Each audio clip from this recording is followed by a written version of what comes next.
Ассалаумалейкум тігінші ханымдар. Бүгін сіздерге өте сәнді, қазіргі кезде сәнге айналған ранер мен салфетканың тігілу жолымен бөлісетін боламын. Міндетті түрде видеоны соңына дейін қарап, менімен бірге болыңыздар. Мен дак матасынан тігетін боламын. Бұл жерде дак матасының ені 180 см, ал біздің ранеріміздің ені 60, 70, 80 см болып келеді. Алдымен осылай өзімізге керекті өлшемді қиып алғаннан кейін, екі жанынан 4 см қайырып, инелермен түйрелейміз, содан кейін үтіктеп аламыз. Екінші жағынан да осылай 4 см қайырып үтіктеп аламыз. Содан кейін осы бір қайырғаннан кейін тағы да бір қайырып үтіктейміз.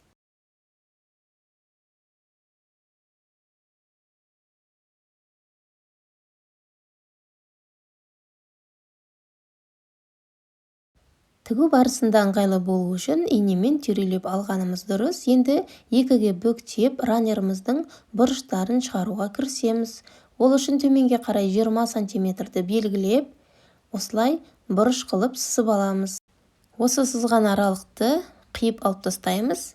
Бұл біздің столымыздан салбырап төменге қарай түсіп тұратын бұрышы болады. Енді екінші жағында тура солай төменге қарай 20 см белгілеп, осылай сызып аламыз да қиып алып тастаймыз. Енді осы бұрышынан тағы да төменге қарай бір қайырып, содан кейін үтікпен бастырып аламыз. Екінші жағынан да бір қайырамыз, содан кейін үтікпен бастырып аламыз.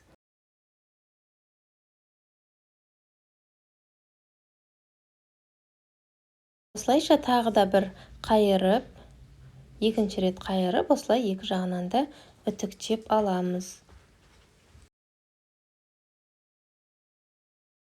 Енді осы біткен жерінен, екі жерінен осылай белгі салып аламыз. Содан кейін осы екі нүктені бір-біріне беттестіріп, келтіріп осылай. Содан кейін міне үтіктеген жерімізден былай бұрышы көрініп тұр, міне анық. Сол жерді, мына инемен түйрелеп жатқан жерді тігетін боламыз. Сіздерге түсінікті болу үшін қазір мен бормен сызып көрсетейін. Міне тек қана осы аралықты тігіп аламыз. 4 см аралықта міне тігіп, осы артық бұрышын қиып алып тастаймыз. Сол кезде біздің бұрышымыз осындай әдемі болып шығады. Енді екінші жағында осылай бұрыштарын шығарамыз. Бір қайырып алғаннан кейін екінші рет тағы бір қайырып, жақсылап үтіктеп аламыз. Тура бірінші жағын қалай жасадық, бұл жақты да солай жасайтын боламыз. Осылай үтіктеп алғаннан кейін бұрыштарын міне біткен жерін белгілейміз екі жерінен. Содан кейін бір-біріне беттестіріп, бір-біріне қаратып, міне нүктелерді қосамыз. Үтіктеп алғанымыздың пайдасы міне осы жерде көрініп тұр. Осы аралықты тігетін боламыз. 4 см аралықта тігіп аламыз. Тігу барысында бастапқыда және тігістің соңында закрепка беруді ұмытпаңыздар. Манағыдай мына бұрышын алып тастаймыз. Сол кезде осындай біздің ранеріміздің бұрышы дайын болады. Енді бізге айналдырып, осылай шетінен тігіп шығу керек. Бұндай ранерді дак матасынан және лен матасынан да тігуге болады. Және қыздар, сіздің егер столыңыздың ұзындығы 2 метр болса, онда 40-50 сантиметрдей матаны артық алғаныңыз дұрыс. Яғни столдан төменге қарай салбырап түсіп тұратын жерін ескеріп, артықтау қылып алғандарыңыз дұрыс. Енін 60, 70, 80 сантиметр қылып алсаңыздар болады.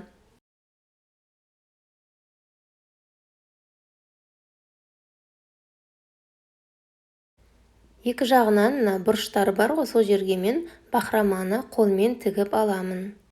Бұл жерге өзіңіздің қалауыңызбен моншақтармен, басқа да осындай заттармен сәндесеңіз әдемі көрінеді. Мен үйдегі бар осындай бахроманы пайдаланып жатырмын. Екінші жағына да осылай етіп тігіп аламыз. Енді қыздар матамыздың қалғанынан майлықтар тігетін боламын. Майлықтардың өлшемі 45-те 45 қылып алсаңыз да болады, 50-де 50 қылып алсаңыздар да болады. Енді өзіңізге қалай ұнайды, сол өлшемді алдын ала осылай қиып дайындап аласыздар. Мен 45-те 45 етіп осылай бөлшектерімді қиып алдым. Содан кейін жан жағынан 1 сантиметр осылай ішке қарай қайырып, төрт жағынан да үтіктеп аламын. Осылай бір рет қайырғаннан кейін тағы да ішке қарай екінші рет қайырамыз. 3 сантиметрге қайырамыз. Менің сызғышымның ені 3 сантиметр болғандықтан осылай сызғыштың көмегімен мен үтіктеп жатырмын.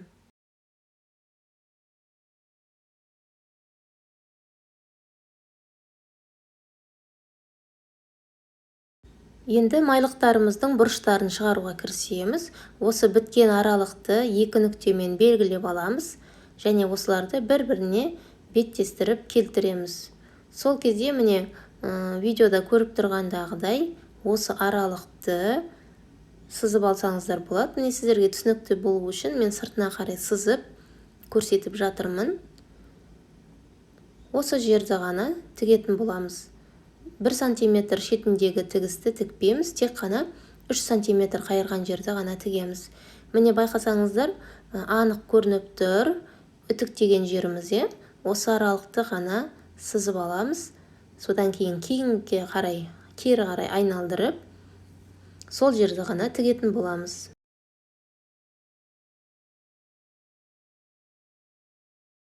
Үш сантиметр аралықты ғана тігеміз, 1 сантиметр тікпей қалдырып кетеміз.